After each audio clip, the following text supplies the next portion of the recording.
We're coming up to Thanksgiving.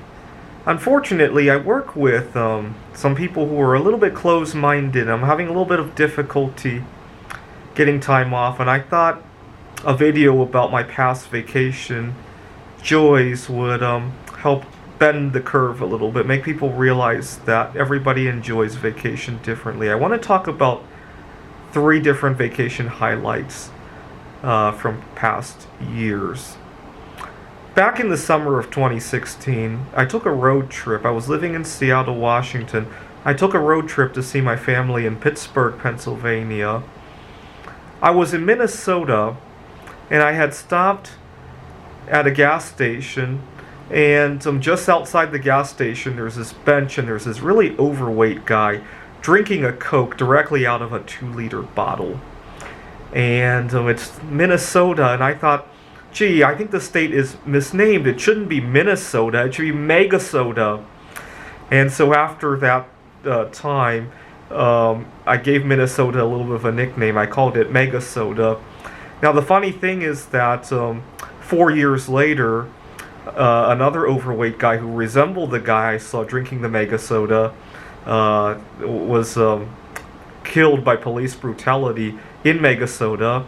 And I often wonder if that's the guy I witnessed drinking the Megasoda. I tried to look up what his favorite brand of soda was or where he shopped, and I couldn't find any information.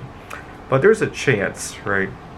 I mean, I would have forgotten the Megasoda story if it weren't for the George Floyd issue.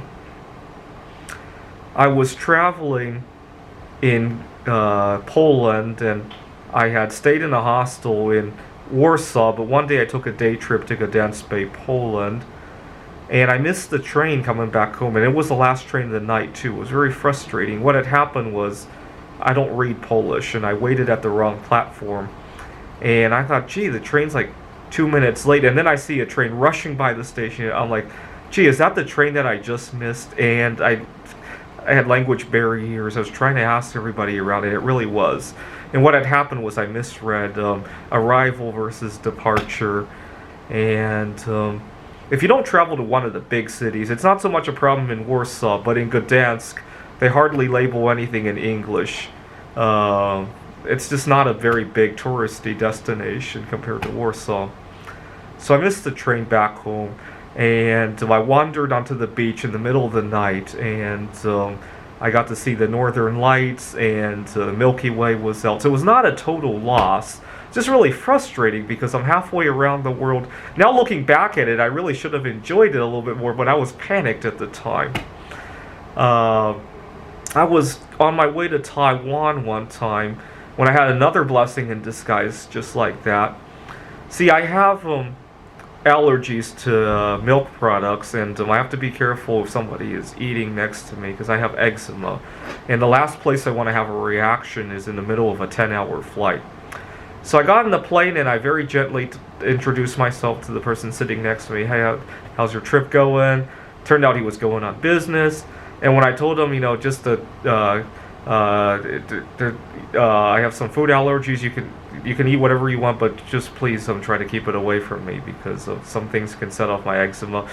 We were speaking in Chinese, actually. This probably wouldn't work so well in English.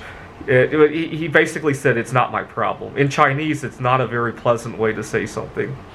And so I got out of my seat and told the flight attendant. I ran out to the gate to tell the person at the gate if he could look up some tickets. And they all gave me dirty stares, like maybe next time I should have talked to the flight attendant instead or something like that. But he switched the seats for me, which was kind of a bummer because I had booked a window seat hoping to catch something in the sky. But I thought, you know what, I'll just get up and take a few pictures in the middle of the flight, not a big deal. But instead I got to sit next to somebody who understood me, and we had a good conversation. So it was not a complete loss.